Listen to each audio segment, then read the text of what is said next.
It's just early.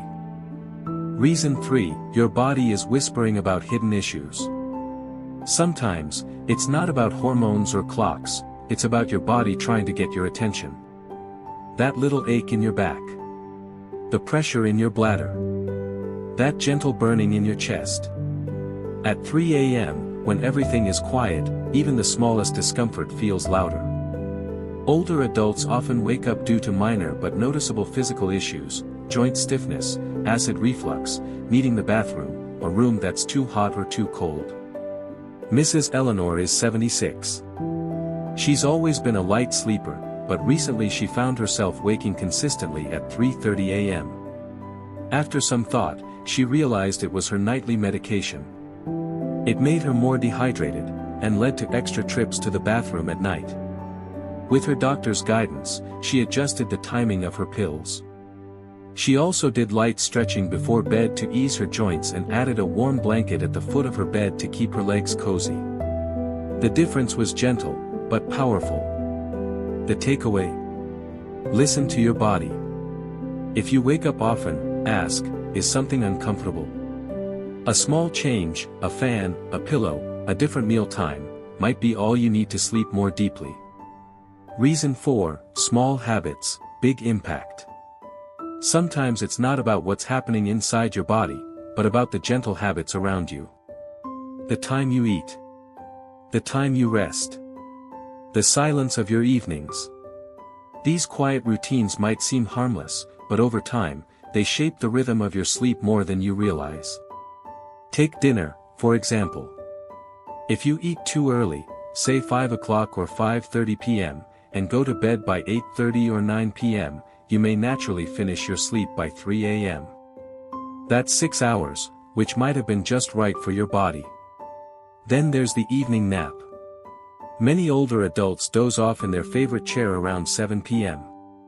It feels comforting, but that short nap might take away the edge of sleepiness you need for nighttime rest. The result? You fall asleep quickly, but wake up in the middle of the night, unable to drift back. Mr. Walter, 74, loved his evening routine. Dinner at 5 p.m. News at 6. A short nap in his recliner by 7:15. Bed by 9. But he kept waking up at 3 a.m., and didn't know why. After tracking his routine, he made small shifts. He moved dinner to 6:30 p.m., added a short walk at dusk, and skipped the nap by keeping the lights brighter in the living room. Within days, he started sleeping until 5:30 a.m. Another key habit? Drinking water. Staying hydrated is important, but drinking a full glass of water right before bed can mean a bathroom trip at 3 a.m. That brief trip can be enough to jolt your brain into wakefulness. The takeaway? Your body listens to your environment. Send it clearer, more helpful messages. Avoid bright screens at least 1 hour before bed. Use warm, low lights in the evening. Move gently after dinner. Eat a light snack if your stomach feels empty, something like a banana, or a small handful of almonds. These aren't hard changes. But they speak softly to your brain, saying, you are safe. You are tired. Stay asleep. Reason 5, when the heart speaks at 3 a.m. Not every 3 a.m. wake-up is physical. Some are emotional. And these may be the most tender of all. You open your eyes and nothing hurts, but something inside feels unsettled. At night, when the world is quiet, your mind becomes louder. Thoughts surface. Memories visit. Regrets that you packed away in daylight return, softly but powerfully. Mrs. Gloria, 80, lost her husband 2 years ago. Most days, she stays busy, gardening, calling her grandchildren, watching shows.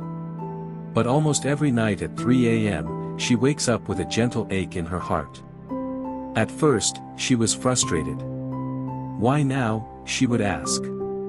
But then she began to understand, it was grief, not insomnia. So she did something simple, she placed a notebook by her bed. And each time she woke, she wrote a thought, a memory, or a message to her husband.